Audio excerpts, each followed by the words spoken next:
एक बात बताइए, यदि हम किसी चॉकलेट का 2 टुकड़ा करते हैं और 2 लोगों में बांटते हैं तो उसका क्या मतलब है कि एक टुकड़ा एक का, एक टुकड़ा दूसरा का। तो जब हम यहाँ बिहार और झारखंड के रूप में चॉकलेट का बंटवारा कर चुके हैं, बिहारी लोग अपना चॉकलेट खा रहे हिस्सा को, तो झारखंडी वाला छीन के काहे खा रहा है भाई? कहाँ गलत है बताइए? तो कोई बुद्धिजीवी आके बात करे हमसे, कोई बढ़िया IAS रैंक का अधिकारी बात करे, डिबेट कीजिए हमसे, कहाँ गलत है? हम मानते हैं बिहार हमारा बड़ा भाई है, हमने अपना हिस्सा ले लिया है काट के, आप हमारे हिस्से में टांग क्यों गाड़ के देखे? बड़ा अधिकारी आप बनिएगा, आप खाली हमारे लोग चपरासी, जमादार, दरोगा तक बनेंगे, सब बड़े पोस्टों में बाहर के लोग आएंगे, सचिवालय में आपका कब्जा होगा। तो झारखंड क्यों बना था? एक लाइन में उत्तर दिया जाए, क्यों बना था झारखंड? 88 साल संघर्ष, 88,000 बलिदान, हजारों माओं का गोश्त सुना हुआ, हजारों बहनों का मांग का सिंदूर उजड़ा, क्यों झारखंड बना? कोई दे हमारे सवाल का उत्तर। यदि फिर बिहार, यूपी, उड़ीसा, छत्तीसगढ़ के लोगों को यहाँ नौकरी देना था, उसी लोगों को यहाँ वीडियो बनाना था, क्यों झारखंड बना? क्यों बना झारखंड? क्यों नहीं पॉलिसी बनेगी झारखंड के लिए? आप उत्तर दें। हमारे छात्र घरों में खेती करते हैं, उनके माता पिता खेती से पैसा कमाते हैं और अपने बच्चों को रांची हॉस्टल पढ़ने भेजते हैं। कोई अपने बच्चों को हजारीबाग भेजता है, कोई टाटा जमशेदपुर भेजता है। किस लिए? कि बच्चा पढ़ेगा और पढ़ने के बाद एक कंपटीशन की तैयारी करेगा, एक छोटी सी नौकरी लेके घर वापस आएगा। वो पढ़ता है रांची में, वो पढ़ता है हजारीबाग में, वो पढ़ता है जमशेदपुर में, धनबाद, बोकारो में, घर आता है कि चलो पढ़ाई पूरा हो गया है, एक परीक्षा की तैयारी करेंगे, एक छोटा सा नौकरी होगा, 2 साल मेरा घर होगा। पता चलता है नियोजन नीति रद्द हो गया। इसलिए झारखंड बना था। पता चलता है CSSC का परीक्षा दे के आए, अच्छा परीक्षा गया है, दूसरा दिन पता चलता है कि क्वेश्चन पेपर पहले से सेटिंग था। 2 चोर पकड़ा गया। कहां का? एगो उड़ीसा का, एगो बिहार का। चोर भी झारखंड का नहीं होता है। इसलिए आज यदि आपको लगता है कि हम लोग की लड़ाई सही है, तो आज आपको हर घर से एक बिरसा निर्मल बन के सामने आना होगा। और मैं हम आज तमाम मीडिया के अगर बंधु हैं, आप लोग मेरी आवाज को रिकॉर्डिंग कर रहे हैं, अच्छे से कर लीजिए। हम 20 साल का झारखंड बता के जा रहे हैं। यदि आज झारखंड के लिए पॉलिसी नहीं बनी और झारखंड के लोग चुप रहते हैं, तो याद कीजिएगा 20 साल बाद झारखंड के लोग धीरे धीरे कोई रेलवे प्लेटफॉर्म में भीख मांगेगा, कोई किसी मंदिर के बाहर भीख मांगेगा, कोई किसी मस्जिद के बाहर भीख मांगेगा। और उदाहरण सामने है रांची की बड़ी बड़ी इमारत गवाही दे रही है, जमशेदपुर की बड़ी बड़ी इमारत गवाही दे रही है कि ये लोग आपको नेशनल नाबूद करने के लिए आए हैं। हमारे कितने लोग टाटी सिलवा के या रांची के या और मांझी के कितने लोग पटना में फ्लैट बनाए हैं? हाथ खड़ा करके बोलिए। हमें किसी का बात का डर नहीं है। हम लड़ाई संवैधानिक लड़ रहे हैं, बाहरी विद्यात कर रहे हैं। आपके हिस्से में बिहार है, किसी के हिस्से में यूपी है, आपको वह जो करना है आप झींगा उगाइए, चाहे बिलाती चाहे बैगन। हमारा जमीन बंजर रहने दीजिए, आपको यहाँ डिस्टर्ब नहीं करना है। बताइए कितने लोग हैं टाटी सिलवे के जिनका पटना में एगो छोटा सा रूम है, पटना में जो एगो छोटा सा महल बना के हैं? कितने लोग हैं? एक लोग नहीं मिलेगा। और चलिए दिखाएंगे पटना के यहाँ लाखों लोग हमारी जमीनों को, और किन जमीनों को? जिसमें CNT आता है, भोयहारी जमीन, खुदकट्टी जमीन। इसको आप खरीद नहीं सकते हैं, इसको बेचा नहीं जा सकता है। तो फिर बताए राज्य सरकार में बैठे तमाम लोग, रांची की मैक्सिमम जमीन CNT में आती है। ये पहाड़ के लोग, अबरू छबरू गंगा पार के लोग खरीदे तो कैसे खरीदे? इसीलिए दोषी है राज्य सरकार, दोषी है ब्यूरोक्रेसी, और दोषी है रांची के DC। हम बोल के कहेंगे, क्योंकि CNT का प्रावधान है DC की जन सुनवाई। CNT की तमाम धाराएं किसी भी कानून को फॉलो करने के लिए DC को बाध्य करती है। अतः रांची के DC गुनहगार हैं, रांची के DC दोषी हैं, जिन्होंने CNT भूमि का हस्तांतरण किसी बाहरी राज्य के निवासी के लिए किया। ये लोग बात करते हैं संविधान की, इस संविधान को पढ़ के आप आए हैं। भारत के संविधान अनुसूची 9 में ये तमाम कानून शामिल है, सीएनटी के कानून शामिल हैं, एसपीटी संताल परगना टेनेंसी है, छोटे नागपुर टेनेंसी है, ये कानून भारत के संविधान अनुसूची 9 में शामिल है। तो समस्या यह है कि झारखंड के लोगों को पता ही नहीं। सीएनटी का कानून जिनके लिए बना है, मुंडा उड़ा कुर्मी संथाल हो, उनको पता ही नहीं है। उनके मैक्सिमम लोग दिन भर कैसनो चलता है, शाम को हड़िया दारू लेके सो जाते हैं। उन्हें पता ही नहीं है एसपीटी कानून किसके लिए बना है, उन्हें पता ही नहीं है सीएनटी कानून किसके लिए बना है, उन्हें पता ही नहीं है भारत के संविधान में उनके लिए क्या राइट है। इसलिए आज सीधी चेतावनी है, समझते हैं तो ठीक है, नहीं समझते हैं 20 साल में सब लोग खत्म नहीं हो जाएंगे, लेकिन याद रखिएगा 10% हम ये नहीं कर रहे हैं, सब लोगों का साथ नुकसान होगा। जो लोग थोड़ा चालाक हो चुके हैं, जो लोग थोड़ा समझदार हो चुके हैं, जो लोग थोड़ा पढ़ चुके हैं, वे लोग बच जाएंगे, लेकिन भोले भाले झारखंडी उन्हें अपनी जमीनों को इनको देकर भागना पड़ेगा। टाटा जमशेदपुर जो आज दावा करता है कि दुनिया में बहुत बड़ी कंपनी है, दुनिया के विकास में, भारत के विकास में हमने बहुत योगदान दिया है, उनसे सवाल कीजिए पलट के कि आप तो कहते हैं कि भारत के विकास में आपने योगदान दिया है, टाटा के विकास में किसका योगदान है? टाटा जमीन में है ना भाई, हवा या पानी में नहीं ना बसा है। किसकी जमीन में है? साक्षी गांव, आदिवासी मूलवासी की जमीन। कहां है साक्षी गांव के लोग? कितने लोग आज टाटा में काम कर रहे हैं? क्या वे लोग मार दिए गए या भगा दिए गए या स्वर्णरेखा नदी में डूब के मर गए? आज ये लोग जो बड़ी बड़ी दावा करते हैं कि टाटा के बदौलत भारत की उन्नति है, तो टाटा की उन्नति किनके कारण है? साक्षी गांव। कहां है वे लोग?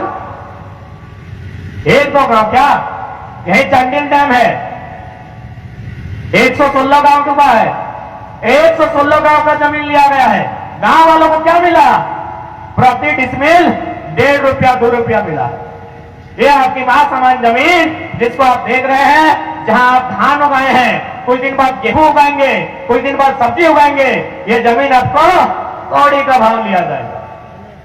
इसलिए आज आपको नीति बनानी होगी, इसलिए आज आपको लड़ना होगा, और नहीं तो मैं लिख के कहता हूं आने वाले 20-22 सालों में झारखंड से झारखंडी मानव धीरे धीरे खत्म हो जाए। जाइए धनबाद देख के आइएगा, धनबाद में जो सबसे बड़ा टावर है चढ़ के देखिएगा, एक भी धनबादी लोकल नहीं है। धनबाद का नाम क्या था पता है? धनबाद नाम नहीं था, धानबाद। वहां बाइट धान होता था, बाइट धान आप समझ रहे ना, यानी उतना बड़ा धनबाद, वहां बाइट धान लोग उगाते थे। आज ना वो खेत बचा है, ना खेती करने वाले लोग बचे हैं, सब अबरू छबरू गंगा पार आके कब्जा कर लिया है। बोकारो देखिए, बीएसएल, वो चिमनी का धुआं देखिए, 84 गांव जो है चिमनी का धुआं के लिए। बोकारो स्टील जो बोलता है भारत का सबसे बड़ा स्टील कंपनी हमें, अरे है ठीक है, किसका जमीन में है? वे लोग कहां हैं? Electro steel, Vedanta, Hindalco, HEC, कौड़ी का भाव जमीन लिया गया। इसलिए आज एक बार साहस करना होगा। आज शहीद बादल महतो की प्रतिमा के सामने आपको साहस करना होगा, क्योंकि ये लड़ाई आपकी नहीं है, ये लड़ाई आपकी नहीं है, ये लड़ाई आपके घर में जो छोटे छोटे बच्चे हैं, ये जो गोद में छोटा सा बच्चा बैठा है, ये लड़ाई इसकी भविष्य की। क्या रहेगा इसके हाथ में? यहां नियोजन पॉलिसी नहीं है। 2016 में 3700 केमिस्ट्री का मास्टर में 3600 मास्टर बाहर आया है। क्या करेगा ये? चपरासी बनने लायक नहीं छोड़ाएगी ये सरकार। 57 को संस्कृत का मास्टर बना 2016 में, 56 को यूपी बिहार और एमपी का लोग आया। हम क्या करेंगे? मंदिर में घंटी बजाएंगे या झुनझुना बजाएंगे? हम क्या करेंगे? 75% बाहरी मास्टर को लाया गया है। अभी सहायक अभियंता का देखे होंगे आप, वैकेंसी क्लियर हुआ, धरती आबा बिरसा मुंडा की जयंती के दिन 36% बाहर के लोग आए हैं। देखिएगा, आपको पीडीएफ मिल जाएगा सोशल मीडिया में कहीं, 36% यूपी, बिहार, एमपी, गुजरात, छत्तीसगढ़। तो धीरे धीरे वही लोग यदि आएंगे, हमारे छोटे छोटे बच्चे, क्योंकि ये तो जानते हैं आईआईटी कहाँ है, धनबाद में।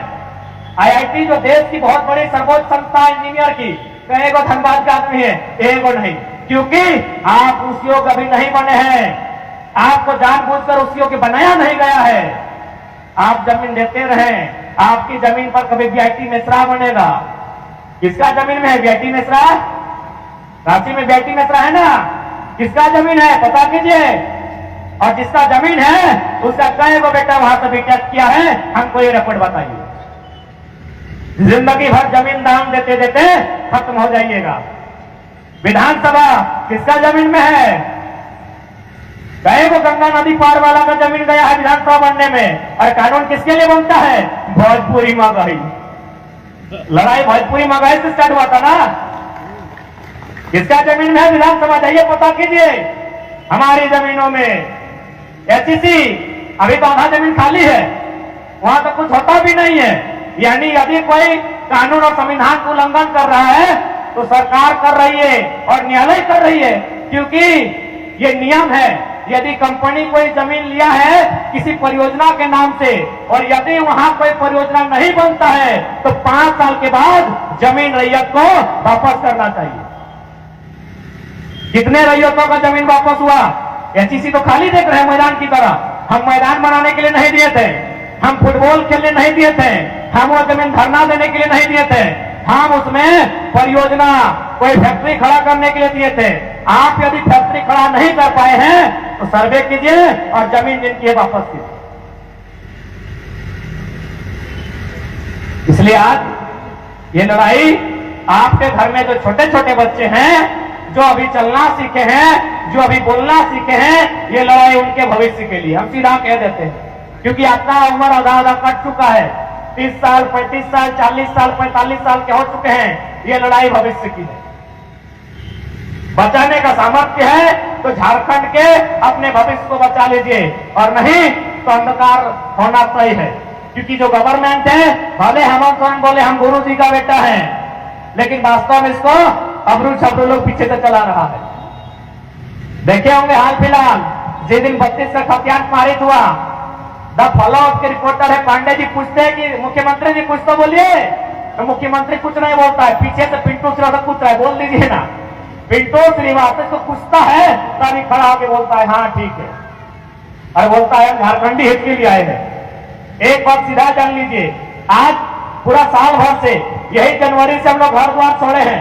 आज मेरा लगभग 375 को सभा हो गया। नरेंद्र मोदी पूरा जीवन काल में नहीं किया हुआ इतना। इसलिए झारखंड के लोगों के पास एक ही वो संदेश लेकर गए हैं कि अपने आने वाली पीढ़ी को बचा लो, अपने जल जमीन जंगल, सवर्णरेखा नदी और दामोदर नदी का पानी बचा लो, अपने बच्चों के भविष्य को बचा लो, और नहीं तो कुछ नहीं बचेगा। और ये हम कहां कह रहे हैं, ये आंकड़े कह रहे हैं। असुरी जनजाति खत्म होने वाली है, बिरोहा समाज के लोग खत्म होने वाले हैं। ये हम कहां कह रहे हैं भाई, ये यूनेस्को की रिपोर्ट कर रही है, यूनाइटेड नेशन ऑर्गेनाइजेशन की रिपोर्ट कह रही है कि आने वाले दिनों में झारखंड के बहुत सारे जनजाति लोग, बहुत सारे कम्युनिटी खत्म हो जाएंगे, जिसमें असुरी, बिरोहरी, बिरोजिया पहले नंबर पर होगी। क्यों? बाहरी लोगों का बस बताओ, बाहरी लोगों के बस बसाव को आपको रोकना ही होगा। और ये हमारा संवैधानिक अधिकार है, क्योंकि भारत संविधान अनुच्छेद 19 का 6 कहता है जो जनजातीय क्षेत्र है, झारखंड एक जनजातीय प्रदेश है, इस बात को समझिए, वहां बाहरी बस बसाव को आपको कंट्रोल करना होगा। आपने कंट्रोल नहीं किया। आज ABCD का क्या मतलब है पता है? आरा, बलिया, छपरा, औरंगाबाद बढ़ गया है रांची। हमको उनसे कोई लड़ाई नहीं है, हमारी लड़ाई उनसे अपने आप को बचाने के लिए है। बचा लीजिए, नहीं तो आपकी आने वाली पीढ़ी सर उठाकर देख भी नहीं पाएगी। सोचिए ना,